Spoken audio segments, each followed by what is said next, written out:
Da obra Dom Casmurro, capítulo 6 ao 11, de Machado de Assis, ao som de Baquianas Brasileiras número 4, de Villa-Lobos.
Capítulo 6. Tio Cosme. Tio Cosme vivia com minha mãe desde que ela enviuvou. Já então era viúvo como prima Justina. Era a casa dos 3 viúvos. A fortuna troca muita vez as mãos à natureza. Formado para as serenas funções do capitalismo, tio Cosme não enriquecia no fórum, ia comendo. Tinha o escritório na antiga Rua das Violas, perto do júri que era no extinto Alaju. Trabalhava no crime.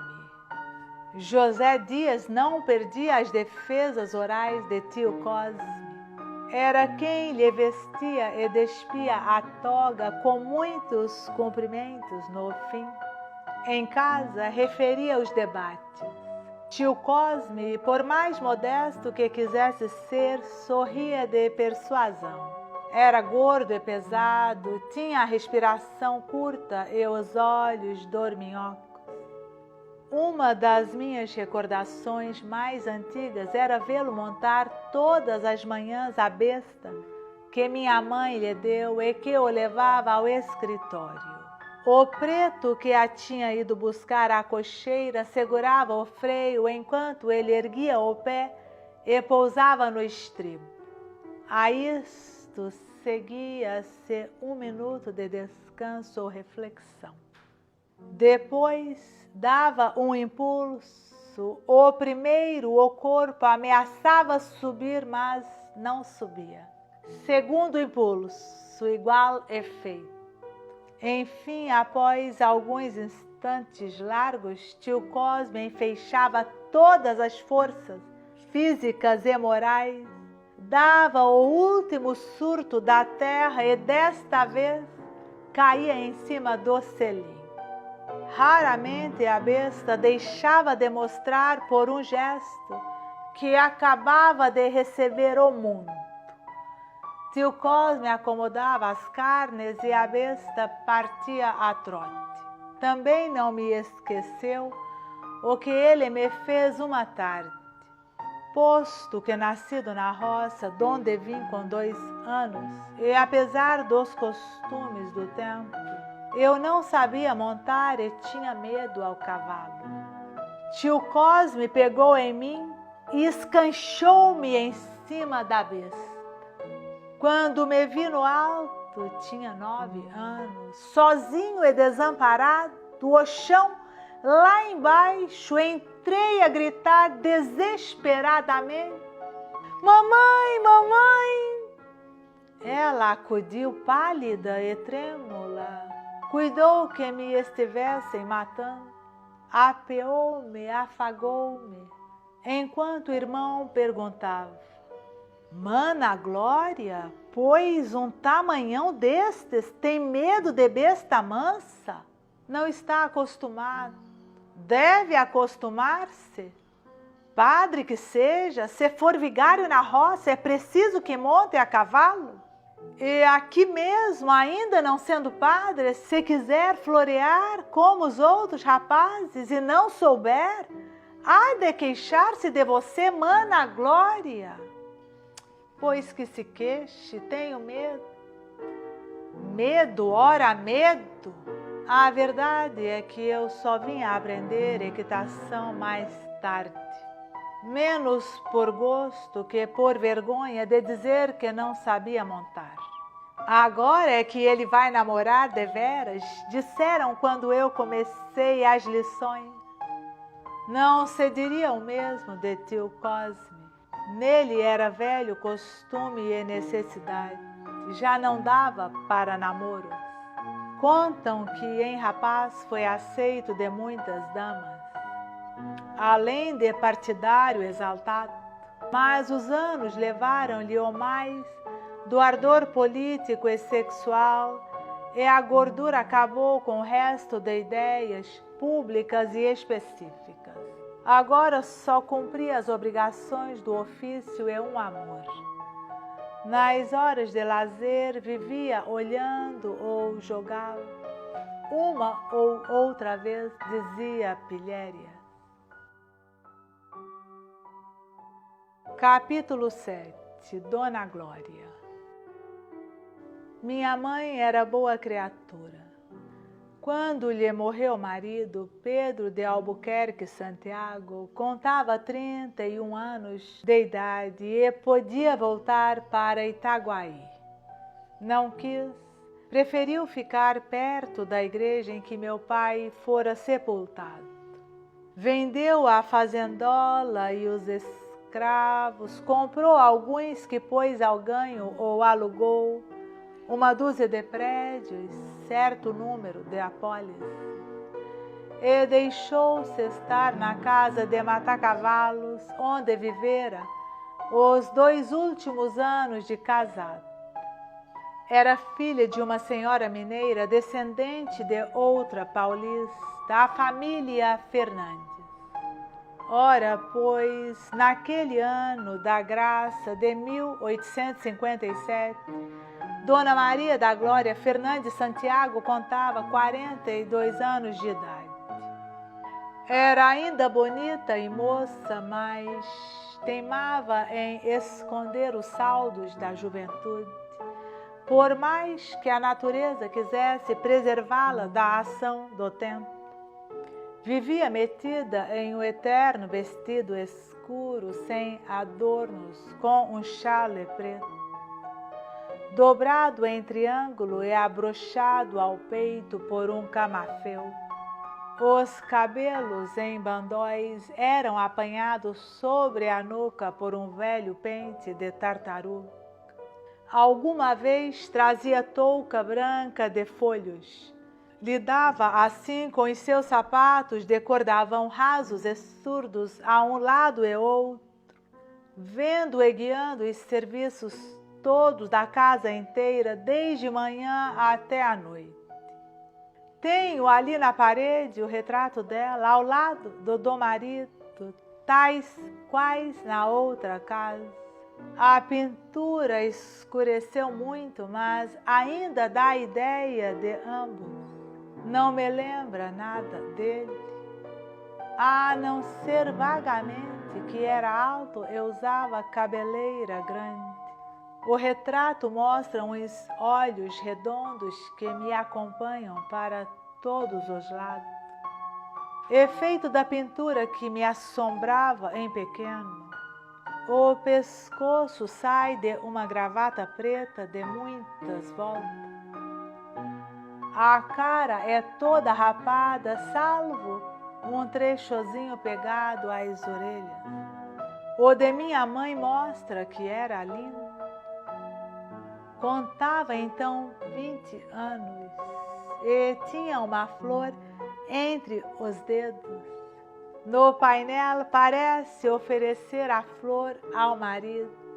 O que se lê na cara de ambos é que se a felicidade conjugal pode ser comparada à sorte grande, eles atiraram no bilhete comprado de sociedade. Concluo que não se devem abolir as loterias. Nenhum premiado as acusou ainda de imorais, como ninguém taxou de má a boceta de Pandora, por lhe ter ficado a esperança no fundo. Em alguma parte há dela ficar. Aqui os tenho aos dois bem casados de outrora, os bem-amados, os bem-aventurados, que se foram desta para outra vida continuar um sonho provavelmente. Quando a loteria e Pandora me aborrecem, ergo os olhos para eles e esqueço os bilhetes brancos e a boceta fatídica. São retratos que valem por originais.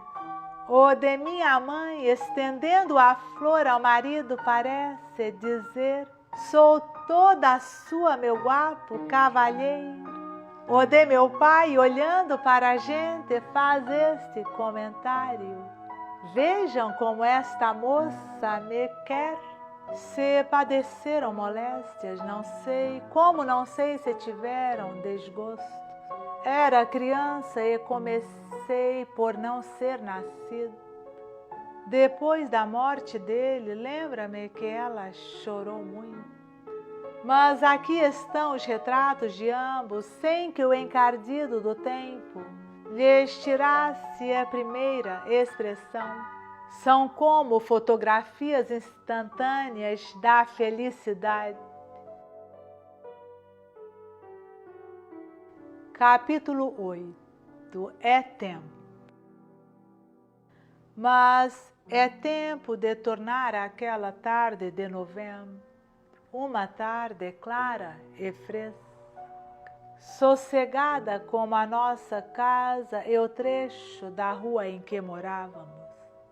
Verdadeiramente foi o princípio da minha vida. Tudo o que sucedera antes foi como o pintar e vestir das pessoas que tinham de entrar em cena, o acender das luzes, o preparo das rabecas, a sinfonia. Agora é que eu ia começar a minha ópera. A vida é uma ópera.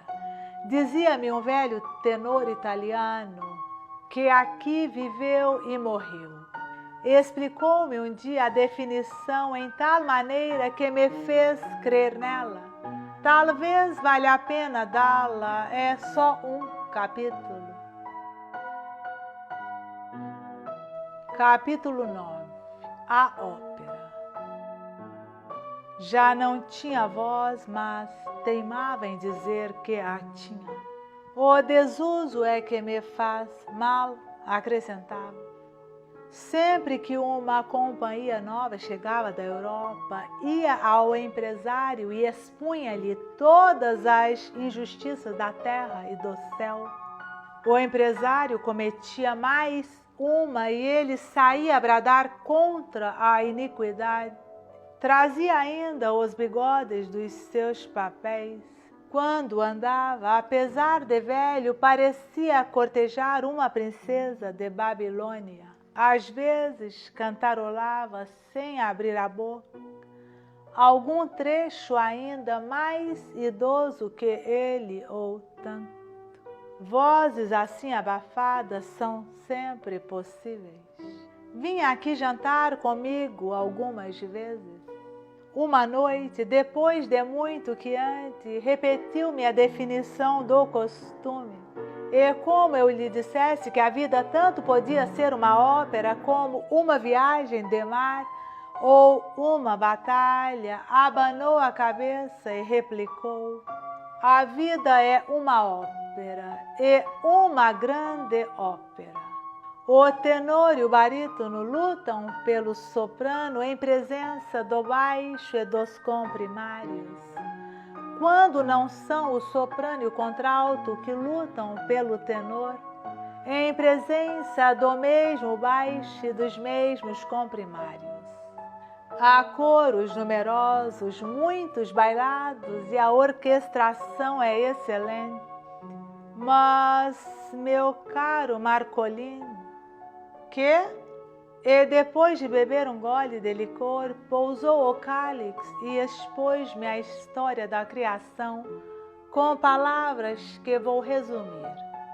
Deus é o poeta, a música é de Satanás, jovem maestro de muito futuro, que aprendeu no Conservatório do Céu. Rival de Miguel, Rafael e Gabriel, não tolerava a precedência que eles tinham na distribuição dos prêmios. Pode ser também que a música em demasia doce e mística daqueles outros condiscípulos fosse aborrecível ao seu gênio essencialmente trágico. Tramou uma rebelião que foi descoberta a tempo e ele expulso do conservatório.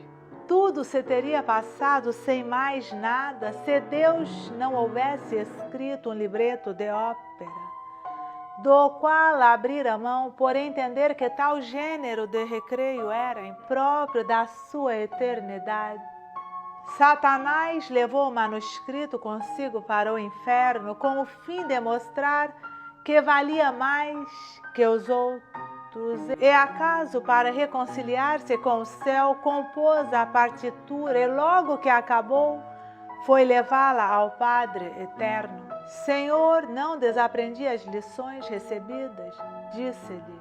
Aqui tendes a partitura, escutai-a, emendai-a, fazei-a executar.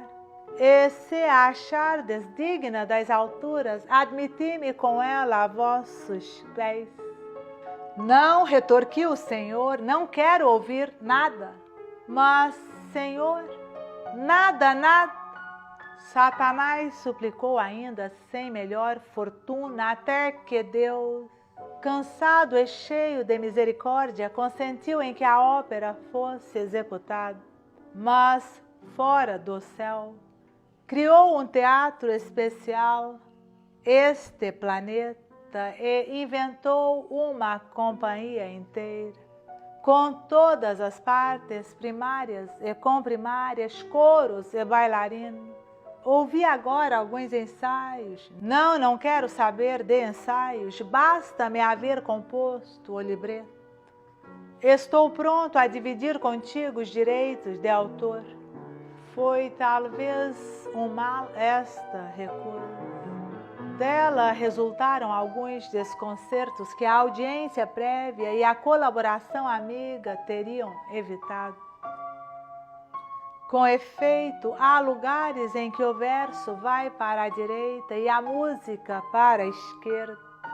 Não falta quem diga que nisso mesmo está a beleza da composição, fugindo à monotonia. E assim explicam o terceto do Éden, a ária de Abel, os coros da guilhotina e da escravidão. Não é raro que os mesmos lances se reproduzam sem razão suficiente. Certos motivos cansam à força de repetição. Também há obscuridade. O maestro abusa das massas corais, encobrindo muita vez o sentido por um modo confuso. As partes orquestrais são, aliás, tratadas com grande perícia. Tal é a opinião dos imparciais. Os amigos do maestro querem que dificilmente se possa achar obra tão bem acabada. Um ou outro admite certas rudezas e tais ou quais lacunas, mas com o andar da ópera é provável que essas sejam preenchidas ou explicadas, e aquelas desapareçam inteiramente, não se negando o maestro a emendar a obra, onde achar que não responde de todo ao pensamento sublime do poeta. Já não dizem o mesmo os amigos deste, juram que o libreto foi sacrificado, que a partitura corrompeu o sentido da letra e, posto seja bonita em alguns lugares e trabalhada com arte em outros, é absolutamente diversa e até contrária ao drama. O grotesco, por exemplo, não está no texto do poeta. É uma excrescência para imitar as mulheres patuscas de Windsor. Este ponto é contestado pelos satanistas com alguma aparência de razão. Dizem eles que ao tempo em que o jovem Satanás compôs a grande ópera, nem essa farsa nem Shakespeare eram nascidos. Chegam a afirmar que o poeta inglês não teve outro gênio senão transcrever a letra da ópera com tal arte e fidelidade que parece ele próprio o autor da composição. Mas, evidentemente, é um plagiário. Esta peça, conclui o velho tenor, durará enquanto durar o teatro, não se podendo calcular em que tempo será ele demolido por utilidade astronômica. O êxito é crescente. Poeta e músico recebem pontualmente os seus direitos autorais, que não são os mesmos, porque a regra da divisão é aquilo da escritura. Muitos são os chamados, poucos os escolhidos. Deus recebe em ouro, Satanás em papel. Tem graça.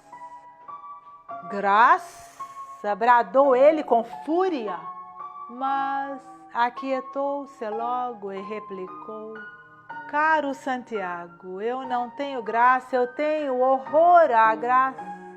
Isto que digo é a verdade pura e última. Um dia, quando todos os livros forem queimados por inúteis, há de haver alguém, pode ser que tenor e talvez italiano, que ensine esta verdade aos homens. Tudo é música, meu amigo. No princípio era o dó, e o dó fez-se ré, etc. Este cálice, e enchia-o novamente. Este cálice é um breve estribilho. Não se ouve? Também não se ouve o pau nem a pedra, mas tudo cabe na mesma ópera. Capítulo 10. Aceito a teoria. Que é demasiada metafísica para um só tenor, não há dúvida. Mas a perda da voz explica tudo, e há filósofos que são, em resumo, tenores desempregados. Eu, leitor amigo, aceito a teoria do meu velho Marcolini, não só pela verossimilhança, que é muita vez toda a verdade, mas porque a minha vida se casa bem à definição. Cantei um duo terníssimo, depois um trio, depois um quarto, mas não adiantemos. Vamos à primeira parte, em que eu vinha saber que já cantava. Porque a denúncia de José Dias, meu caro leitor, foi dada principalmente a mim. A mim é que ele me denunciou. Capítulo 11. A promessa. Tão depressa vi desaparecer o agregado no corredor, deixei o esconderijo e corri à varanda do fundo. Não quis saber de lágrimas, nem da causa que as fazia verter a minha mãe. A causa eram provavelmente os seus projetos eclesiásticos. E a ocasião destes é a que vou dizer, por ser já então história velha. Datava de 16 anos. Os projetos vinham do tempo em que fui concebido. Tendo-lhe nascido morto o primeiro filho, minha mãe pegou-se com Deus para que o segundo vingasse, prometendo, se fosse varão, metê-lo na igreja. Talvez esperasse uma menina. Não disse nada a meu pai, nem antes, nem depois de me dar à luz. Contava fazê-lo quando eu entrasse para a escola, mas enviuvou antes disso. Viúva, sentiu o terror de separar-se de mim, mas era tão devota, tão temente a Deus, que buscou testemunhas da obrigação, confiando a promessa a parentes e familiares, unicamente para que nos separássemos o mais tarde possível. Fez-me aprender em casa primeiras letras, latim e doutrina por aquele padre Cabral, velho amigo do tio Cosme, que ia lá jogar às noites. Prazos largos são fáceis de subscrever. A imaginação os faz infinitos. Minha mãe esperou que os anos viessem vindo, entretanto ia me afeiçoando a ideia da igreja. Brincos de criança, livros devotos, imagens de santos, conversações de casa, tudo convergia para o altar. Quando íamos à missa, dizia-me sempre que era para aprender a ser padre, e que reparasse no padre, não tirasse os olhos do padre. Em casa, brincava de missa um tanto às escondidas, porque minha mãe dizia que missa não era coisa de brincadeira. Arranjávamos um altar, Capitu e eu. Ela servia de sacristão e alterávamos o ritual, no sentido de dividirmos a hóstia entre nós. A hóstia era sempre um doce. No tempo em que brincávamos assim, era muito comum ouvir a minha vizinha: hoje há missa? Eu já sabia o que isso queria dizer. Respondia afirmativamente.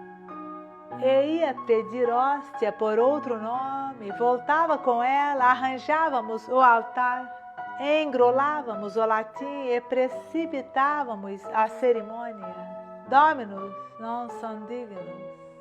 Isto que eu devia dizer 3 vezes, penso que só dizia uma.